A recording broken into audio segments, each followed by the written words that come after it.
baka mga April po ipalabas or mga June, pero hindi pa po sigurado kasi nagkakaano pa kami.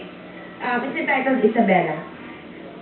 Bali, before po kasi namin shoot yung soap, tapos na namin gawin yung movie. So, hindi kami nangarag. Yung ginawa lang kasi namin nung unang pasok ng taon, yung strictly yung movie lang.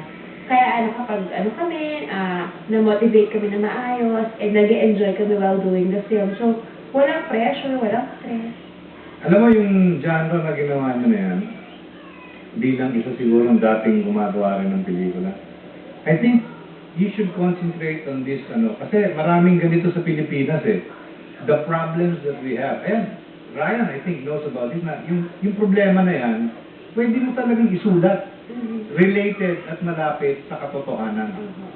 Nung nga pong nanalo si Direk Joey ng Best Story at Screenplay kagabi, ang pinasalamatan niya yung mga kaibigan niya because nung premiere night, nung gabi, nagsama si Direk Joey ng mga kaibigan niya and pinakilala niya sa amin isa-isa yung mga pinagbasehan niya at pinagkunan ng mga storyang yun na binuo niya doon sa kasal-kasali-kasali.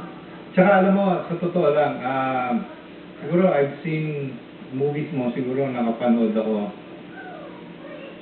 Sa TV lang kasi yung Mara Clara, so that was the time. And then the last one, yung last year. And parang ikaw, nahigitan mo yung last year mo dito. Opo. Parang ganun yung nangyari, no? So, ang point na sinasabi ko rito, siguro, hindi lang paminsan-minsan, siguro madalas gumawa ka ng ganyan na medyo parang brown comedy na ganito ang dating. Which is related o nakakapag-relate ang mga Pilipino sa'yo. Opo. Siguro dito sa Pintig Balita, pwede ko nang sabihin na, si Shawi, dati kong, artista rin namin. Alam mo yung mga mega mall, yung mga ganyan. Ako gumawa.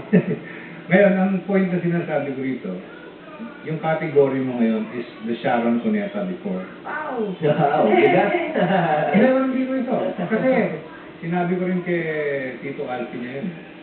Sabi ko, it's long, hard road, and 20 years is 20 years. After 20 years, she deserves this.